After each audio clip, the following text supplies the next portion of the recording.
కానీ ఇప్పుడు నేను మీ ముందు ఉంచిపోయే సమస్య, ప్రపంచంలో ఏ మనిషి గమనించని సమస్య, మేధావులందరూ కలిసి మేధావంతనం చేసినప్పుడు కూడా ఇప్పుడు నేను మీ ముందు ఉంచబోయే సమస్య, దేవుడు మన ముందు ఉంచబోయే సమస్య, అసలు వాళ్ళ లెక్కలోనే సమస్య లేదు. అసలు ఇది ప్రపంచానికి పట్టుకున్న ఓ భయంకరమైన సమస్య. అలాంటి సమస్య ప్రపంచ మేధావులు కలిసి ఆలోచిస్తున్నా సరే ఈ సమస్య గురించి ఆలోచించారట. ఇక ఎన్నో సమస్యల గురించి ఆలోచిస్తారట. అవన్నీ సమస్య కంటే ఇప్పుడు దేవుడు మన ముందు ఇచ్చిన సమస్య చాలా ప్రధానమైంది మానవుడికి. కానీ ఆ సమస్య గురించి అసలు సమస్య ఉందని ఆలోచించిన స్థితిలో ఈ మానవులు ఉన్నారట. ఏమిటా సమస్య అంటే, ఈ సమస్య లోకానికి తెలియదట. మన ప్రపంచంలో, మన భారతదేశంలో కూడా అనేకమైన మేధావులు ఉన్నారు, సంఘ సంస్కర్తలు ఉన్నారు, ఎంతో మంది ఉన్నారు. కానీ ఈ సమస్య గురించి ఆలోచించారటండి. అలాంటి సమస్య ఈ రోజు మనం ముందు వచ్చిన దేవుడి సమస్య అంశం ఏంటంటే, లోకమెరుగని లోతైన సమస్య. ఈ లోకానికి తెలియంది, మేధావులకు తెలియంది. మేధావులు కూడా ఈ సమస్యని దాన్ని ఒక మేధామదనంలో రాంది ఏంటని ఈ సమస్యని అనుకుంటే మనం ఆలోచించగలిగితే గెస్ ఏంటో సమస్య. ఆ సమస్య గురించి ఎవరు చెప్పారు, ఎప్పుడు చెప్పారు, ఎవరెవరికి చెప్పారు, ఎందుకు చెప్పారు అనేది తెలియాలంటే ప్రియులారా అర్జెంట్ గా మనం జీవ గ్రంథాన్ని ఓపెన్ చేద్దాం. ఆదికాండము 4వ అధ్యాయము 7వ వచనం. నీవు సక్రియ చేసిన ఎడల తలనెత్తుకునవా, సక్రియ చేయని ఎడల వాకిట ఏం పొంచి ఉంటదంటండి? పాపము పొంచి. అండి, ఆదాము గారు చూపిన అవిధేయత వలనండి పాపం ఈ లోకంలోకి వచ్చింది కానండి.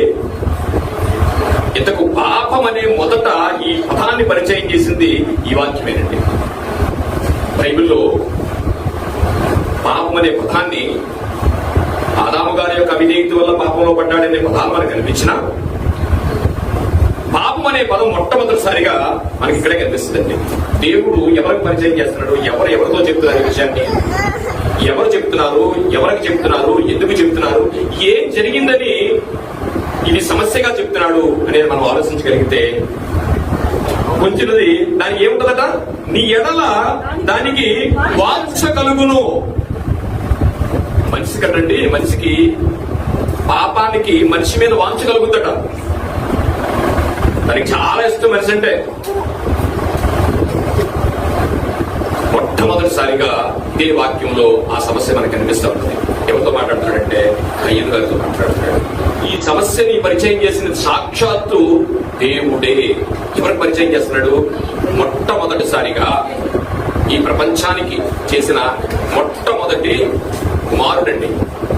మానవ జాతికి మొదటి కుమారుడు. అలాంటి కుమారుడికి ఇది ఒక భయంకరమైన ఈ సమస్యని పరిచయం చేస్తూ, కయ్యను నీకు తెలియదు, నీ నాన్న ఏం చేశాడు తెలిసిన, అవిధేయత వలన ఈ లోకానికి తెప్పించాడు. దాని గురించి నీకు తెలియదయ్యా, ఇది సమస్య. లోక పెరిగిన లోతైన సమస్య ఏంటంటే ఏంటి? పాపము. ఈ సమస్య గురించి ఆలోచిస్తున్నాం మనం. ఇదో సమస్య ఉందని అక్కడ ఏం చదువుకున్నాం మనం? 3వ వార్త 5వ వచనంలో ఆత్మ విషయమై దీనులైన వారు ధన్యులు. ఆత్మ విషయమై దీనులైన వారు ధన్యులు, పరలోక రాజ్యం వారిది. మనందరం మీరు ఎందుకు వచ్చారో తెలియదు కానీ పరలోక రాజ్యానికి వచ్చేవాళ్ళు రండి. పరలోక రాజ్యం మాకు వద్దంటే అక్కల మీరేమనుకోకండి, అందుకే రావాలి. కింద ఏముంది? దుఃఖపడువారు ధన్యులు, ఓదార్చబడుదురు. కానీ ఇక్కడ కయ్యూను గారు ఓదార్చబడలేదు. చెప్తున్నాడు ఆయన, కయ్యూను నీకు ఒకటి తెలియాలి, ఎందుకంటే నీ వాకిట పాపము పొంచి ఉన్నదయ్యా, దానికి నువ్వు వేలాల్సి ఉంటుంది. ఈ పాపం ఎలాంటిదండి? అంటు వ్యాధి అయినా సరే ఒక సిమ్టమ్ తో బయటపడతారు కానండి, అది పాపం అట బయటపడతాడు. నేను మంచోడిని చెడ్డోడిని అంటే ఈ మంచోడినే, కానీ నేను మంచోడు కాదు. దగ్గరికి ఆడిపోతూ ఉంటాం, కానీ అది కనిపించదట. అలాంటిది పరిచయం చేస్తున్నాడు కయ్యూను గారికి. నేను మాట్లాడిన ఏ సమస్య గురించి కూడా కయ్యూనుతో మాట్లాడలేదు. చూడండి, మనం ఎన్ని సమస్యల గురించి మాట్లాడుతున్నాం? ఆర్థిక పరిస్థితి, నుండి అంటువ్యాధులు, నిరుద్యోగ సమస్య, ప్రపంచంలో ఉన్న మేధో మతంలో జరిగిన సమస్యలు ఎన్నో ఉన్నాయి అని దేవుడు ఇక్కడ కయ్యంతో మాట్లాడుతున్నది. నేను ముందు మీకు పరిచయం చేసిన ఏ సమస్య గురించి మాట్లాడలేదు.